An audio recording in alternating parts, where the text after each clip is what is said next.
Good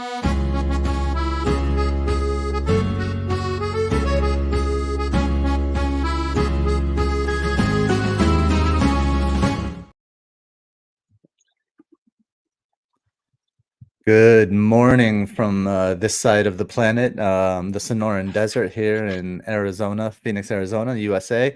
It's a little after 10 a.m. and I'm joined, of course, by teacher_FPL, as he's known on X, Lucian, as he's known in-house here, and you are joining us for the Net That Haul Gameweek 11 matchups review show, which, just like the title, to review Gameweek 11-1 takes...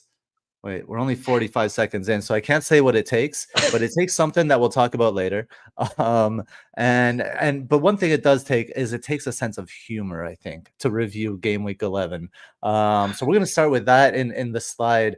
Nima usually prepares our slides, and he prepared this one, of course, with these two legends leading the way, Mohamed Kudus and Jeremy Doku. But I thought we couldn't start the show without a little nod to Darwin Nunez. Because he was cooking this week, Lucian. Darwin was cooking. How are you today? I was worried that the number of points I would get this week would not reach 11 points. Really, it's that bad. But I made it. Somehow I made it to double digits, and I'm grateful for that alone. Yeah. I mean, like I said, when we're shooting for double digits, it takes a sense of humor here. So if you are listening on the podcast, do come check out the graphic. It is a post from Troll Football. I don't know if you follow him, and just like a good representation of Darwin Nunez when he's cooking with the just come see it yourself. I won't be able to do it justice. I am excited to see how the people in the chat respond to this, because I know there's a lot of Darwin love out there. But we're going to kind of get right into it here. Got several friends in the chat. Welcome. Do hit that like if you like where you are and you like what we're doing. We'll start with the Game Week 11 review. I'll read the scores really quickly. Actually, you know what? I'm not going to read the scores this week. I'm going to go straight to the best performing players of the game week. And this is just a nod to how dumb of a game FPL is. This is the top 30 players here. And of the top, of course, is Doku with 4% ownership. Of the top 30 scoring players in Game Week 11, only two had an ownership of greater than 10%. And one of those was Bruno Fernandes, which, if you still own Bruno, you didn't want to own Bruno. You didn't want to own Bruno. You're certainly happy for the returns, but really it was just Trippier. Trippier's the only one, and he's almost at 50% ownership. The other the 28 other players, the highest scoring players, under 10% ownership, and that's the wasteland that is FPL. FPL as a game, it's just so outcome dependent that I find that it's a wasteland of a game. That's just my opinion. What do you think? I think the fact that hardly anybody hauled, right? I'm just looking at that list, and I think only Tons of for players hauled. I'd say it's like slightly over 10. I don't think it's that many players, to be honest. When 12 place, players. yeah. So That's I do solid. feel though that among the content creators, Cole Palmer is going to be a name that's going to continue to rise in stock. Who we will talk about later. But I think that this game week has basically made a name for Cole Palmer and his penalty duties. But more on that later. Mm-hmm. I think so there's something. Mm, Go yep. ahead. Yeah, go on. Go ahead. Oh, okay, sure. One thing I do want to point out is that despite the low scores that a lot of people are posting this week, it has to be said that there are a lot of fives and sixes by the popular players. So although they didn't haul, there are little points here and there, such as Mitoma's 5, Bowen 7, that did not make the list here. And I do feel that that has contributed to a lot of people who got 30 points randomly. Yeah, I Mm-hmm. think that adds up. That all Mm-hmm. adds up. Yeah, it does. It does all add up. I think 12 players hauling in a game week is, I don't know. I'd have to go back and look at the numbers, but just doing these review shows, I feel like it's usually around 10 to 12. So it feels normal to me. So yeah, I don't know. Let's get into what I do. I know what I was gonna say. Cole Palmer. So I've been writing about Cole Palmer. I've been kind of like highlighting his potential for about 3 weeks now in matchups. And there are two main things that I highlight. One is the penalties. So we've been on that for several weeks now. But the other thing that Cole Palmer does is this kind of false nine role that he puts himself in games. And I'd love to hear your perspective on that, because I've been writing about that for a while, and even like in some private chats, I've been upping Cole Palmer quite a bit, as rivaling Anthony Gordon for kind of like that best sub 6 million mid pick. And I think people are finally coming around to him and not so worried about the uncertainty with Nkunku. So I'd be curious to get your perspective. But we're 6 minutes in, and we'll get right into the matchups here. So I've added a little thing here, as you can see. Fulham 0 with an XG of 1.01. Manchester United 1 with an XG of 0.69. So why don't you talk us through this game? And as you do, I have to, I mean, Combe is in the chat. He says Darwin wouldn't have scored that gift Fulham gave the rat, and by the rat, I believe he is talking about Bruno Fernandes. So, what can you tell us? This game was small chances all over the place. I think the most exciting thing that happened this game was to see, as you came through. I don't know whether you remember 1 week ago you asked me, is there going to be an ideal world where Willian, Iwobi, and Andreas Pereira all start? There you go. There it is. Ta-da! There it is. The unfortunate thing here is that Iwobi was the casualty, as Andreas Pereira played the number 10, but Iwobi was right central midfield. At least he's better than Harrison Reed. So, moving Mm, forward, Fulham did okay. Well, the problem is that they only did okay. William created lots of things for himself on the left, but the most invention came via the right side. Nothing to do with Timothy Castan, thank goodness, but Iwobi and Harry Wilson did a lot of work down the right side in order to overload Diogo Dalot and the rest of Man United's midfield. I think the key here is really Man United, because I don't think we will ever invest in Fulham in the near future. But for Man United, it works like this. Imagine if a good friend breaks your trust. I refuse to bring opposite gender analogies into this. And I like the it. question is, if you have a friend that has recently betrayed you, and that friend wants to win your trust back, it has to start with the little things. Because Man United as an outfit right now don't do anything well. I think it's good that they benched Rashford after the whole party celebrating his brother's birthday thing, and that put the spotlight on Garnacho to start on the left. But really, this highlighted one of Ten Hag's tactics that he has been regularly implementing throughout games, putting his fullback into midfield. Diogo Dalot, by default, right now, for some weird reason, sits in line with Ericsson and Bruno Fernandes and Scott McTominay. He's trying to do this 3-2-2-3 system, or 3-2-3-2 system if Martial is on the pitch. And basically, Diogo Dalot would be in central midfield, making sure that the likes of Ericsson and Bruno Fernandes are all ahead of him. And then he would have these cute little switches to the left flank to Garnacho. And then Dalot himself would actually bomb down the left flank. Personally, I like seeing these little basic things done well. At least much better than Anthony trying to dribble down the right side and complaining to the linesman for losing the ball himself. You know, things at least that involve relationships, working relationships anywhere between two players should at least be the foundations of what good things that can potentially come. Because I do feel though that Bruno Fernandes with Ericsson and McTominay right behind him is officially the best balance among all the midfielders that they have in this squad right now. And it's just unfortunate that Man United had to wait until the 90th minute for that to bear fruit.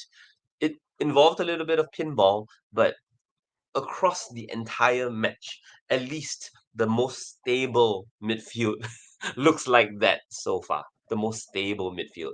Productive, I don't know, but it's the most stable. And I will end it at that. Hmm. Did Manchester United deserve this win, in your opinion? No, it deserved to be nil-nil from the get-go. Yeah, yeah, yeah. That's what I thought too. And I don't know how. So are you saying like Dalot steps into midfield in essence, creating kind of like a 3-box-3 situation, but Yes. then the ball goes diagonal to Garnacho on the other side. It No, on the same side. So Dalot played left back. Sorry, I forgot to mention. He played left back. yeah. Wan-Bissaka played right back, and Dalot from left central midfield just played this mid-range pass over to the left for Garnacho to hold it on the wing. Then Oh, I Dalot t- bombs thought. himself down the left. Got it. Got it. Got it. Got it. Do you see Delos staying at the left? One, do you, and number two, I guess, there are some people, I feel like this game should have been 0-0, and it also feels like anybody with United defense got lucky. I don't know if that's just, I don't know if those two things are compatible, if they can, if they're mutually exclusive. Um, Well, what do you do? Like, do you trust? You don't trust Manchester United anything, obviously. If you're invested in a 4.2 million Harry Maguire, what? How do you see that situation? I think right now you just have to understand that Man United literally lack any alternatives at left back. No Luke Shaw, no Tyrell, what's his name, Malacia, and they've tried Lindelof for a number of games now, and it just doesn't work. So Diogo Dalot is basically the next best thing, the fourth best thing in line that is actually working. If you want to upgrade for that little bit more money, yeah, sure, absolutely no complaints. Because as long as that partnership on the left stays as is, it'll do well, or at least it'll do decently. Interesting.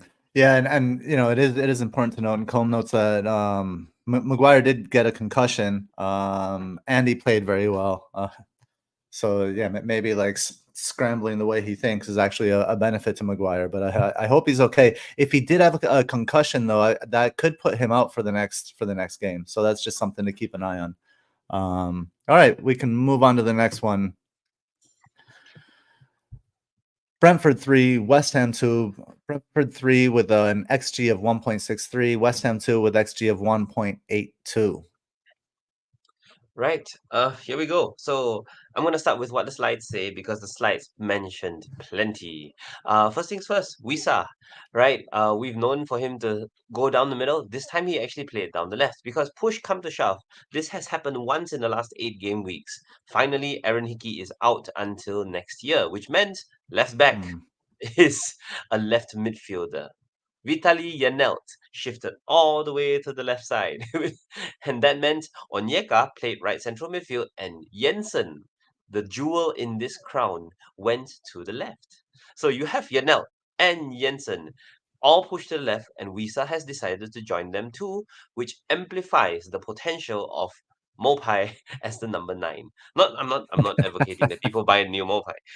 It's just more of like the left side has finally lit up. It has literally lit up. A lot of early chances were created basically by overloading that left side. To have that left central midfield bomb all the way forward. But less about that, more on the slides. Set pieces, yes. Brentford throw in, yes, all the way. I think the only thing was that West Ham were sorely lacking Kurt Zuma. Mavropanos is not an aerial threat, and it really showed. Whatever cross Brentford put in, outswingers, in-swingers, Mavropanos and Agate basically struggled to deal with the fact that they basically couldn't position their body to deal with the threats, especially when Nathan Collins knows, right? It's like it's so telepathic now. It's so impressive how they can integrate Collins into the side so quickly despite being a new player. And if an outswinger comes in from Matt Jensen, Collins is jumping early. He's high above Agate, despite him being like aerially more dominant. And if the inswinger comes in, Collins is running at full speed, trying to just get any sort of touch, and that's how he forced the own goal out of Mavropanos. It's just a revelation how Brentford have capitalized on their set pieces so well by introducing so much variety, especially from that right hand side. So yeah, I think they will continue to build on that because Brentford right now whatever they are doing, and if they're doing it well, like you can only see them like abusing this particular trait for the next few game weeks. So Mbomo will definitely be amongst the chances, but yeah, the method to the madness right now is how well they are doing all their set pieces. So buy a Brentford centre back if you want to punt on it. It's really worth buying Collins, especially. Very, very good punt from game week 14 onwards. Oh, Brentford sorry, center West back. Ham. Sorry, West. sorry, forgot to mention. Yeah, West Ham. So the thing here was Paqueta and Edson Alvarez were both suspended because they picked up Yeah. 5 yellow cards each. So yeah, it's a really one-off situation where Moyes had to play Benrahma on the left and Kudus strictly on the right side. But wow, they were fast. They were really, really fast. The irony was that I think it was a throw-in as well that they got Kudus's overhead kick, where I think the throw-in went for Antonio and he crossed for Kudus's spectacular goal. But really, the fact that the left can create for the right and the right can create for the left. Kudus actually had this massive chance created for Antonio where Benrahma was right behind him screaming for the tap in and Antonio just scuffed it, and yeah, that shot went over the bar. So it just goes to show that Moyes can actually use this directness as a potential plan A if the Paqueta plan isn't working out. So that is something I feel Moyes will struggle with, especially when he wants to integrate Kudus into his starting 11 over the coming weeks. Yeah, it was interesting. So with those suspensions, Moyes played without a 10. And then the thing is that it's a little counterintuitive, right? Because that 10 almost can act as a stopper at times. Kind of like the ball checks to the 10 before it goes forward. So taking that 10 out and playing a 4-4-2 kind of opens up those diagonal lines from Kudus to Antonio and from Benrahma to Bowen, right? So I wonder if there's a world. I mean, when those players come back, obviously, they come back in, but even in a 4-2-3-1, surely Antonio has to be dropped, right? Who knows? I mean, it's more of we just have to react to Moyes' favorite setup and act accordingly. If they go with this direct setup, the most reliable asset is actually Bowen. Kudus will be subjected to his finishing, but Bowen as the second number 9 alongside Antonio is far, far more dangerous. At least compared to when Paqueta is in the side and Bowen's stuck on the right Mhm. side, trying to do his little bunny rabbit acceleration thing on his own. Yeah, but that's why I just see with like you drop Antonio, you play Bowen at the 9, you play Kudus on the right, you play Benrahma on the left, right, and Paqueta in the middle. It would And you work, don't yeah. you don't lose the speed. Paqueta has the movement to get out of the way of those passing lanes. Um, I don't know. Mm. But I hope we see that. I hope we see that from Moyes. Um, got a quick question coming in here from Colm. Do we think Kudus or Bond will we replace? Yeah, that's will replace an out of form Antonio. That's what I don't know. I don't know because Moyes has done. He's rather than continue an evolution, he'll keep things the same sometimes. But for me, that's the obvious. It's just the obvious thing to do. As long as Ben Rahma is in form enough, to play. I don't know why he's barely played this season. Obviously, I'm not at practices, so. Um, It's about the purpose of the number 9. It really is about the purpose of the number 9. The reason Bowen is dangerous alongside Antonio is because Antonio is occupying both centre backs, and mhm. you see it in the Bowen goal.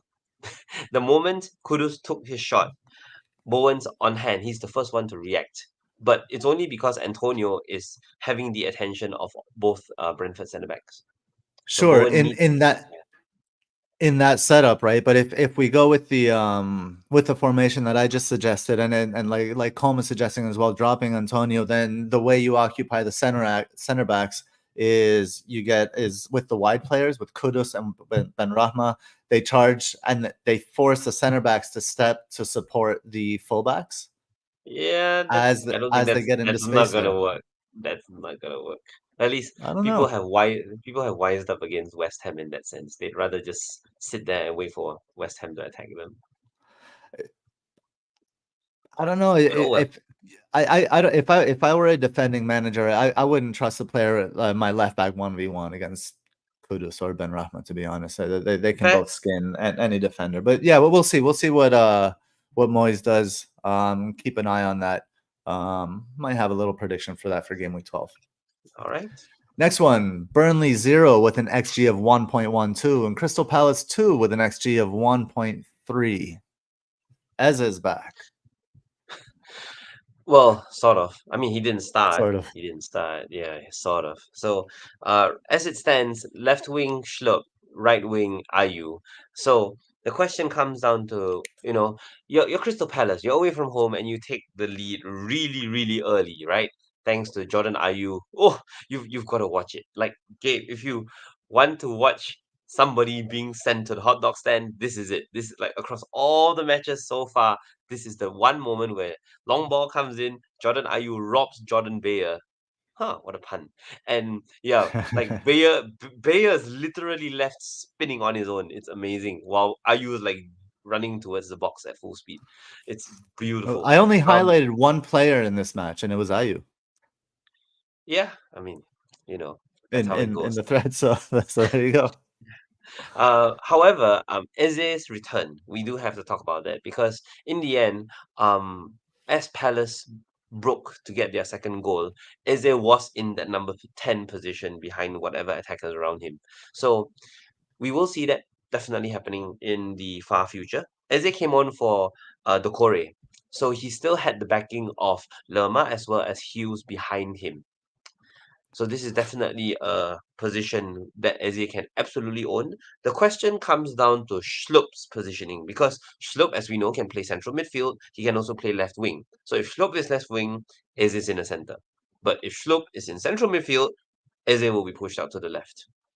It's a 50-50 thing at the moment. But as it stands, Schlupp is on the left, Eze is in the center. So that's only good news for all of us. Mm-hmm. Yeah. Mm-hmm. Oh yes, Yeah. Burnley. Yeah, Burnley are rubbish without Foster. Sorry. I mean they're getting there, but reliance on their new Foster, the budget version, Kolyosho, doing okay, just much more effective on the flanks compared to Foster's dribbling through the center. I can just sum it up like that. Um, yeah, and Kolyosho's impact is like the best part of 60 minutes, but after the hour mark, he completely fizzles out. That's the unfortunate thing. And Mm. Odobe is just not the same quality. Okay, moving on to the next one. Everton 1, Brighton 1, Everton XG 0.71, Brighton with an XG of 0.51. And I admit, like we were talking about this one earlier, and I didn't watch this one. I didn't watch the highlights. I checked out a little bit from football this week because of the disaster and the fact that Madrid didn't win to an easy team as well. So it was a rough weekend. So I did other things. What can you tell us here? Well, Brighton tried to actually revert to their plan A, their original 4-2-3-1 formation, but by putting round blocks into square holes. Or was it the other way around? But anyway, yes, James Milner played left back. James Milner played left back. Oh my goodness. At least Veltman got to play right back, so that was okay. Um, I think the biggest weakness here was trying to play Billy Gilmore alongside Pascal Gross in central midfield. They are rotating four players in those two positions right now. The Hood, Gross, Gilmore, sometimes Hinshelwood, and yeah, whatever other men they can field there. But as it stands, Brighton only came alive when they swapped Milner off for Buonanotte. When they switched from their 4-2-3-1 into their radical 3-2-4-1 that they pulled off last week against Fulham. Yeah, because Mm. that isolated Mitoma against Everton's weaker side, which was Ashley Young. I think, yeah, it happened really, really quickly. Like, immediately after the substitution happened, Young conceded that own goal. Like it was literally within the same 2 minutes. Um, but yes, the writing was on the wall. Mitoma was already making headway from halftime onwards. It's just that Everton just have a more cohesive strategy that they run very well. We already know that they rely heavily on strong pressure, and the moment they took the lead in the 7th minute, they just let go. They were like, foot off the gas, yeah, we'll sit on the 1-0 lead. And Brighton had majority of possession. They had a lot of free kicks that amounted to shots. I mean, Lewis Dunk even had a goal chalked off by VAR. So, but that was about it, really. Brighton are now lacking set piece threat. Strangely, it's the house is on Lewis Dunk to take set pieces, which blows my mind. Hmm. That probably explains the XG here with the Estupinian bombing down the left or any right back bombing down the right side. So I think this is the problem for Brighton, and now Estupinian seems he's going to be out for quite some time. We don't know how long exactly, but certainly not. He won't be back before the international break. Um, is this a problem? Is this a problem for, say, Matoma owners that went in on the good fixtures? Yes and no. Mitoma as it stands will be under ticking along status because Mitoma still does brilliant things on his own. He still does. It doesn't matter who marks him. Like he can turn like he beat Harrison to force the Ashley Young own goal. But prior to that, he was just going past Ashley Young like nobody's business anyway. I mean, yeah, so that's just Mitoma doing Mitoma things. Yeah, for me it's just that central midfield that they where they lack the balance right now because their default two central midfielders, Gross and Dahoud, are definitely the first choice pair. And they have to play these two players in the Premier League. Yeah, everyone else should be reserved for Europa. But I think that's the rotation policy that they're failing to sort out right now. I wonder why he's rotating that way. And I question whether it's because he thinks he can get away with Gilmore and I forget the kid with the long last name. But That Hinshelwood, well, he's got five, sorry, not four. Hinchelbottom So or Hinshelwood. So the Hinchelwood. Hood, yeah, the Hood and Gross are first choice. Their understudies are Baleba and not Hinshelwood, Gilmore. So those are the first four, and then Hinshelwood Mhm. comes in as an emergency. Hmm, I see. I just see too much rotation. I don't know if it's because the players need it, or I don't know if it's that Setabi thinking that he'll be okay with that rotation, but he's not okay with the rotation. Those players aren't good enough, and they showed it against Everton. What was the other game? Um, oh, against Villa. That game they Yeah, just that got was smacked. That was Hinchelwood and Gilmore. yes, Like yes, what? exactly. And the other players are healthy, so I kind of think this is a manager thing, and I disagree a little bit. I do think that if you have Matoma, that upside that you were looking for because of the good fixtures is not there. Now it could be there if that said he sticks with the 3-2-4-1 and works to isolate Matoma and kind of like focuses on that. But why didn't he go out in this game in that formation? Like, why did he come so conservatively and playing players out of position? I'm not really sure. If I love Mitoma. What do they have next? They have Sheffield United at home, Forest away, right? If you can get Matoma isolated in those matchups where you can play that more aggressive formation, great. Matoma's fantastic.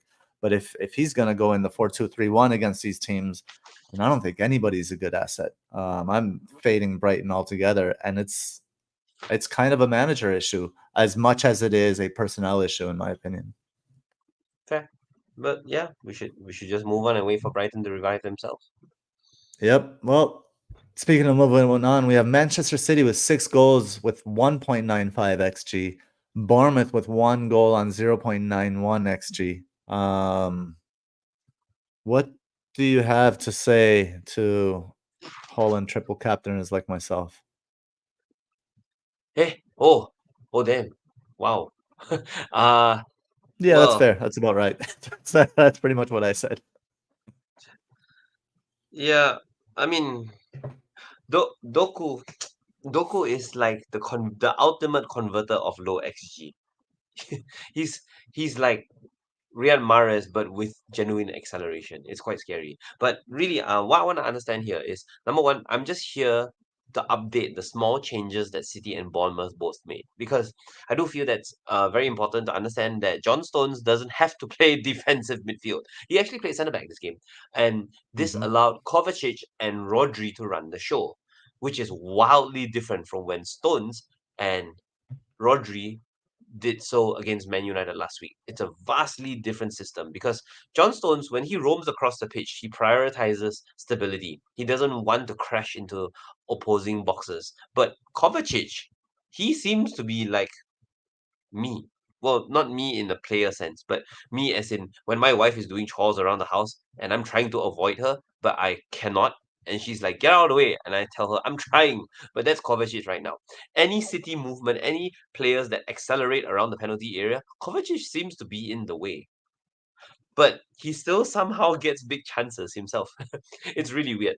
But that's the awkwardness of Kovacic in central midfield right now, and that has enabled the likes of Doku and the rest of City's wide players, especially, to come into the fray. So put it this way, um, right now, I think I might have figured out a method to the madness that is Man City, because based on who they play in that dual pivot, right, as well as whatever fullback that wants to invert into midfield, they can actually establish this very important key connection from a safe looking City into holy cow, they're attacking our back four, Man City. you know, there's Mm. there's this one pass that they have to make in order to establish that dominance. So early season, when they did not have John Stones, that pass was basically from defensive midfield into attacking midfield. This was when we saw Foden and Alvarez flitting about, running around in half spaces and whatnot. Then we saw the rise of Doku and Kyle Walker on the flanks. So this was when we had central midfielders played out wide. That was when the wide players were providing assists for Haaland at the far post and all that. Most Mm-hmm. recently, we are seeing this trend where the ball is out wide. Think of Man United, right? Bernardo Silva actually makes a very deliberate run to go outside of Doku, or was it Grealish or something like that? And this is creating a danger that starts from the outside going into the center. So it's like a plan C, or at least variant, the third variation of plan A, where they have majority of the ball out wide now. The ball is majority out wide, and they just play one penetrative pass into the center. They either look for Kovacic, or for the first goal, they look for Rodri. The key is always Rodri, because Rodri in early season was playing slightly right side. Then he started to crash opposition boxes. Now he's just outside the box, and whenever Doku plays a pass to Rodri, the field just opens up, and suddenly City looks super dangerous. So that is the key right now. If you want to play this in terms of FPL, you look for who Rodri passes to. That's your gem right there. That's your gem. Uh, I can't say that they'll play Bournemouth every week because I think their upcoming schedule is quite tough. But I can say for sure that Rodri will most likely be the catalyst, and all you have to do is watch that player to see who he feeds it to. Because in this case, he fed Doku for one goal. He was near Bernardo Silva for the other. I think it was like one of those shots, right, that came off Akanji for their third. It just happened so fast. And we just gotta keep a lookout for that. Look for Rodri and where he goes. For Bournemouth, we noted the three at the back system. And the difference between last week against Burnley and this week against Man City was that instead of having Tavernier as the left wing back, they played Kirkesh as the left wing back. So Tavernier, so it's like instead of what we imagine a back five to be, right, a super wide and flat back five like how Brentford do it, they actually had five players cram the entire penalty box. It's really really funny, because they're just there, and the likes of Julian Alvarez just goes around the box and he's like, I have no space to receive the ball because I'm just there and I'm sandwiched by two players permanently in the penalty area. So that was why Julian Alvarez was properly marked out of the game. And the four wide midfielders basically circled the five defenders like a rainbow. That was how Bournemouth built themselves up to counter City. And it's just unfortunate that the four midfielders had so much space to cover, they gave all that space to Rodri. Um, Again, I cannot promise that they will go with this setup next game, but everything that moves forward for them involves Tavernier, at least for now. Because Tavernier and Billing? No. Tavernier and their other wide player, not Sinistera, but their right winger, they tuck in. And when they Christie. do, sometimes. In this case, Billing and Christie were the two central midfielders. But I think it was Semenyo on the right side. So, No, it was Scott and Billing were the two center oh, sorry, Scott. midfielders, and Okay, Christie was on the right. yeah. So the wide midfielders are the ones that do the pressing traps, and then they release Solanke. So, yeah, it's either Tavernier to Solanke or Christie to Solanke right now, as it stands. Hmm. That's the Um, takeaway. so there's a question here in the chat from K7 asking if Rodri is a good option for FPL, but I want I want you to feel that question, but I also wanted to ask you how is there a way, kind of like a way to determine a way for the tactics in the next game to determine where kind of, I guess, Rodri's eyes will go? Like like how do you determine who's the player that he's passing to in any given game before that game has happened? One, and two, the fact that he is in and around most goals doesn't make him an interesting budget option in FPL. Well, number one, the unfortunate thing is that Rodri will permanently be the hockey assist guy, the assister to the assister. So Mhm. unless Rodri shoots hit in a, unless he slams home a screamer, Rodri will not be an option for FPL. However, it's like whenever you give like when you play football in real life, there will be like that one guy that will always try to set you up. Rodri is that guy. So imagine Doku passing the ball to Rodri. Rodri can literally give it back to Doku, or he can just switch it over to Kyle Walker on the other side. So, in order to predict tactical advantages next game onwards, you actually have to look at who's unavailable for City. That's probably more important. It Mm, involves a little bit of predicting Pep Roulette, but if you know that Rodri is going to be on the right side of midfield with Stones alongside him, then you know that the entire right side is going to be activated. I mean, I'm sure Champions League games will give some clues. But if you know that Rodri is going to be alongside Kovacic, and then you have Bernardo Silva around running outside them, then you know that the left will have equal weightage. So I do feel that the people unavailable for City will determine where Rodri will go. Yeah, that's really in a nutshell. mhm. And I would say, like, from my perspective, obviously, just for Holland captainers, right process, wrong outcome, I think, and you move on. 6 Mm-hmm. goals, some missed chances, could have had 2 in the first half, maybe should have. Mm-hmm. Mm-hmm. So, yep. Sorry about this one, Mr. Teacher. You're getting a lot of love here in the chat from Vincent. It's nice to see Vincent here at FPL Teacher You Legend. You're absolutely amazing. Taught us all FPL masterclass. It's like attending an FPL lecture right now. So you're killing it. I love that. I want to be using a lot of that for in the Rodri information, the insight there for matchups in game week 12. So that was really great to hear. Sheffield United 2 with an XG of 1.05. Wolves 1 with a higher XG of 1.33 without Pedro Neto, of course. I Neto was going to be my 1 week punt. Tell us about what happened. What was the impact? How did they start? I think you called it right. I think you said Sasha would be Kalajdzic would be on the left, and I think he did start on the left, didn't he? Ish. Well, it's Ish. more of like Ish. nobody started on the left. uh, yeah, all of City's three forwards, Sasha, Cunha, and Huang, all lean towards the right. So Mm. this graphic here is a little bit false because Cunha does a lot of off the ball work. Sorry, the graphics shows that Huang is central right.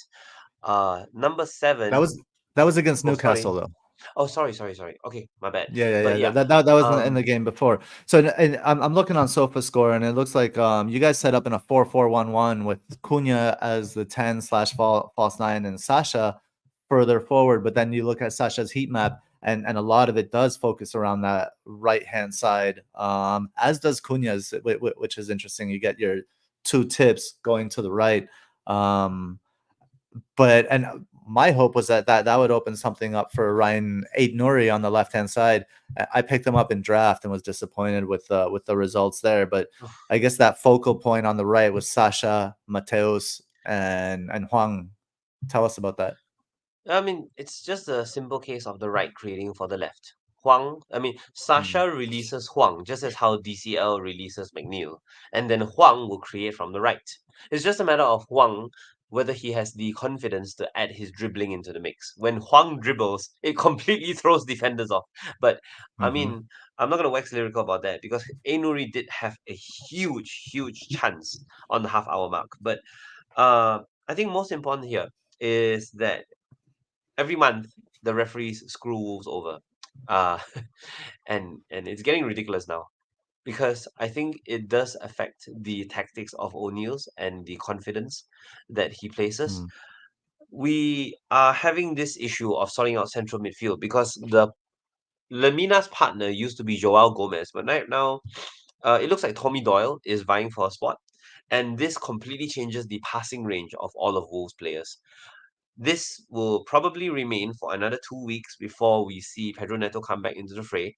And it's just a matter of how fast we want to attack rather than who attacks. But that's 2 weeks into the future. I'm not gonna spend too much time on this because we are kind of behind. Sheffield United. Difference here was that Josh Baldock came in as an outside centre back. So they reverted back to their 3-4-1-2, 3-4-2-1. The key difference that Sheffield United made here that actually got them the lead was that instead of playing two forwards with Brewster and Archer, they just made Archer the lone forward. They brought Brewster off at halftime-ish, and they brought McAtee on, completely changed the pace of Sheffield United's attacks, and Wolves could not cope. Wolves absolutely hate it when attackers run at them or run behind them, and that was exactly the skill set of Cameron Archer. But beyond that, Wolves themselves, well, yeah. I mean, the problem here is that for FPL purposes, these things only last for 2 weeks, right? With Pedro Neto expected to be back after the international break. So mm-hmm. we, yeah. I mean, who do Wolves even play next? I don't even know. I can't expect much, right? You just can't. So yeah, since they are Spurs. not really, yeah, since they're not really part of the conversation, we should just let it be. I know Spurs are missing two defensive players, but I mean, it's yeah, that's what I'm thinking. Those who went in on maybe punted on Huang or punted on Cunha, are those players a hold now against Spurs, or do you punt them for? Do you like bring in, obviously not, maybe not Palmer because they play City, but somebody else, Eza, um a yeah. a Brighton mid. I don't know. Do you sell your Wolves punt? Oh no, absolutely not. Absolutely not. Okay, Not right now. Yeah. Yeah. that's As what I long as they thought. are But healthy, don't stop. Don't sell. yeah, Yes. and hosting a battered Spurs team that missing defenders. I think you hold on to the punt for one more week. Yep. Cool. Okay. Next match. Newcastle. Oh, this will be a fan favorite. Newcastle 1, Arsenal 0. Newcastle 1.04 XG. Arsenal 0.57 XG. I mean, do you want to just talk about the get the goal conversation out of the way really quickly here? What, you mean the That's angle of the camera? I mean, just I guess Arsenal Arteta's complaints about the goal. Arsenal fan complaints about the goal. What was your perspective on the goal? you have to look at the sequence of events that led up to this goal.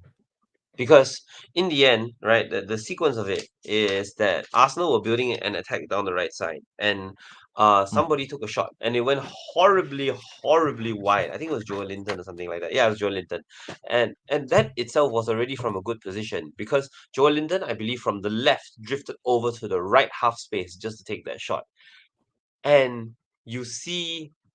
I forgot who it was, right? Chase all the way to the left byline just to save that ball. So I think in the context of things, the home crowd and partially the little boy inside the referee wanted that ball to stay in, because you see this player hustle and you look at the angle that it's going away from you, because everyone's just witnessed a shot at goal very, very badly missed by Joel Linton, right?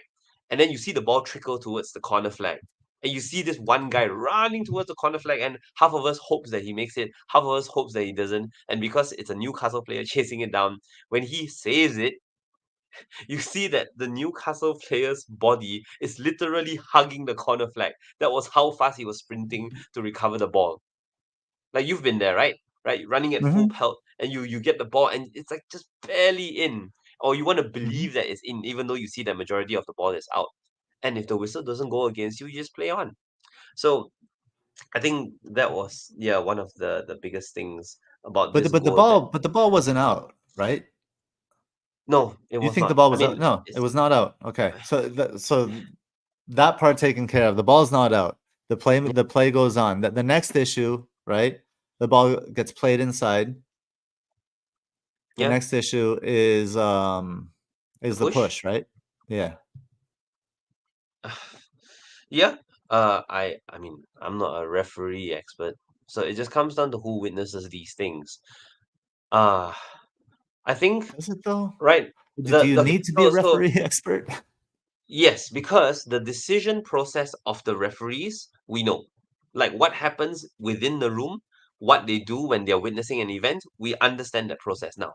But what we do not see is the trigger to what gets the referees to look at. Because you can't tell VAR to look at literally every player in every corner of the pitch. Somebody has to tell them, hey, look at this. Hey, look at this. And as it is, in that whole sequence of events, the entire room was probably spending their entire resource looking at whether the ball crossed the line.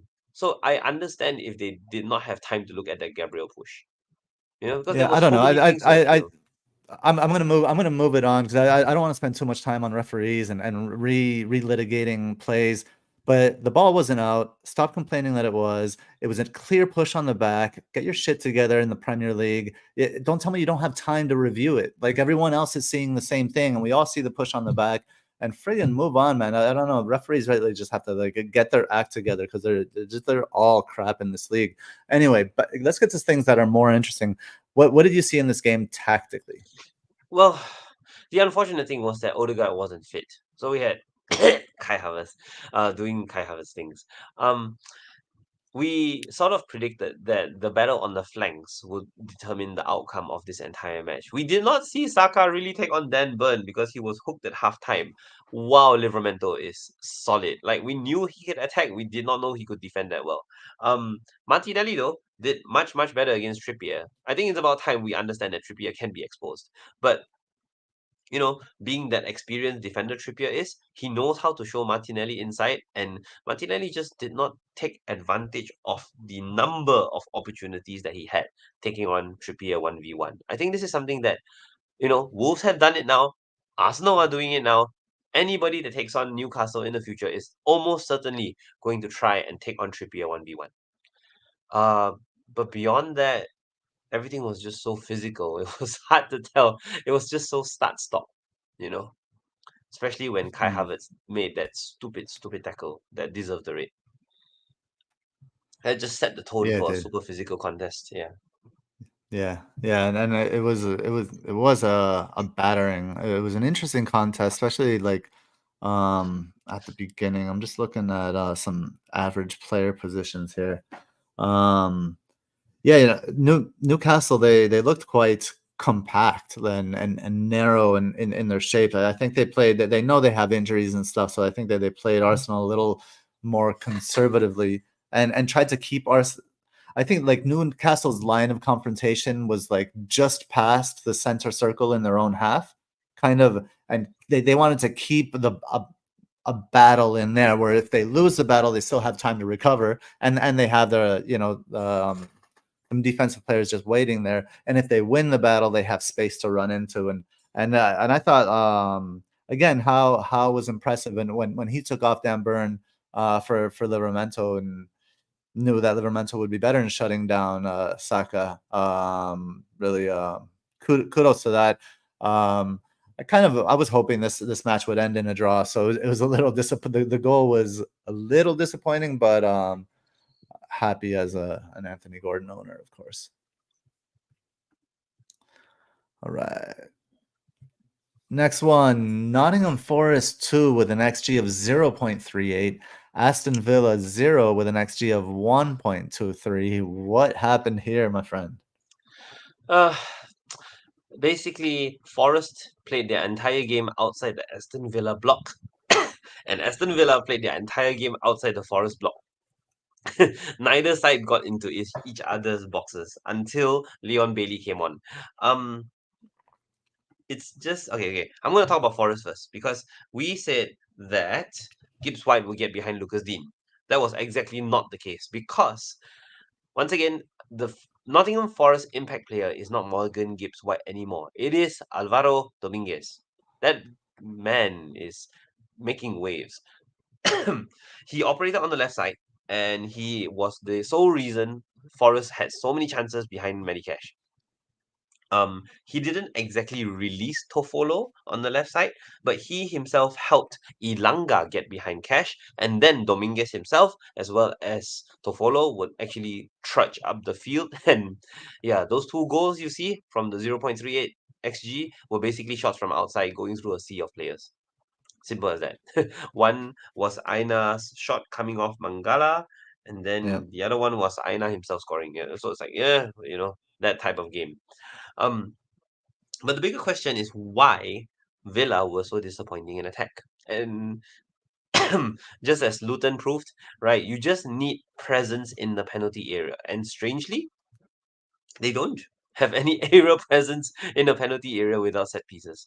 So, um, yeah, I think we finally found a chink in Aston Villa's armor. They have nothing aerially, right? Did your headed matchup say anything here?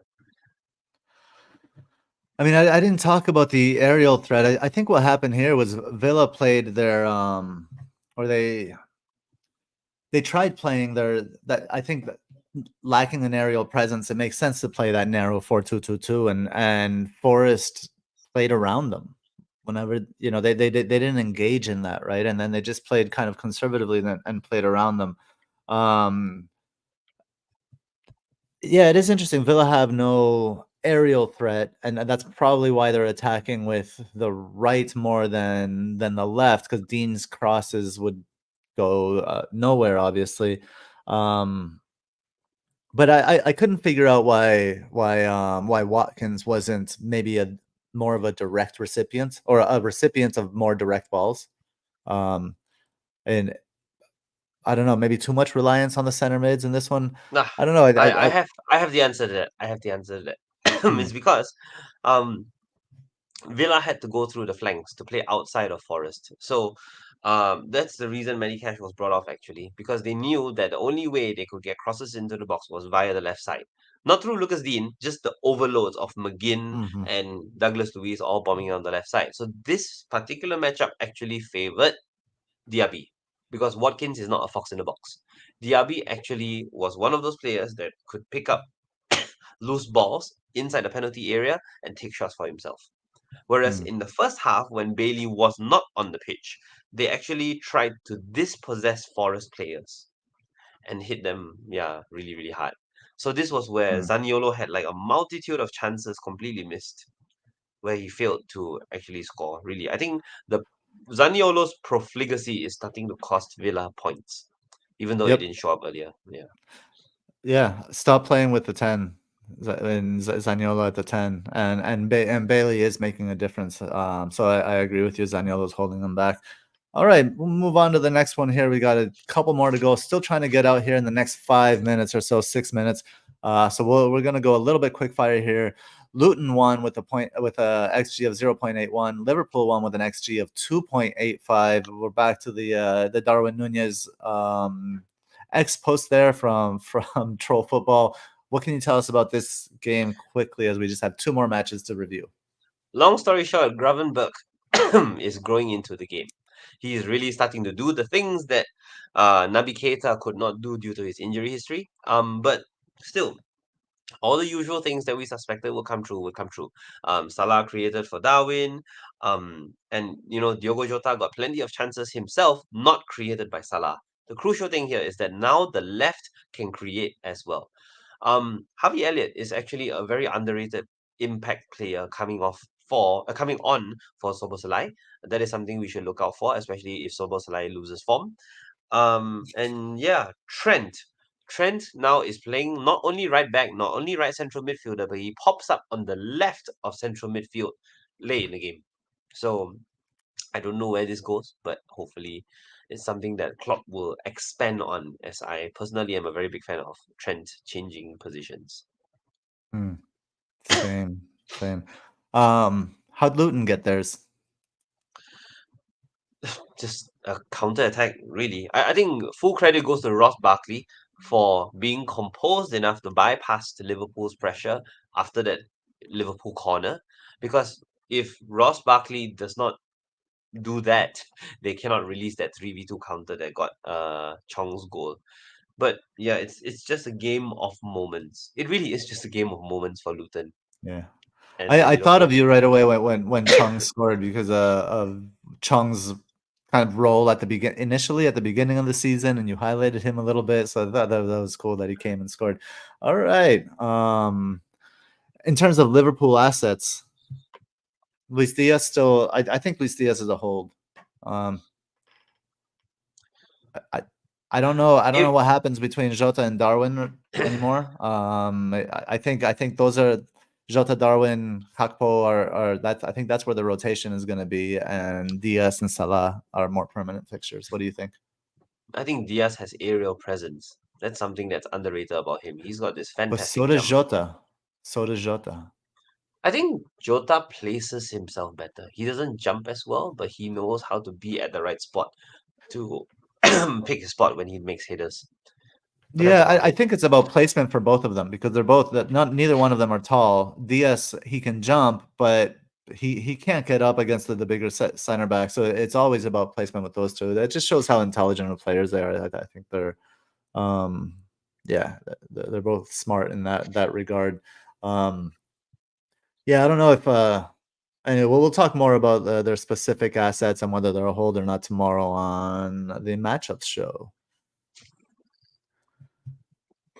And the final game of the week, Tottenham won with 2 red cards, 0.94 XG. Chelsea 4 with 4.04 XG. I mean, okay, I think the first question we need to ask ourselves, right, is how many minutes of this game is legitimate?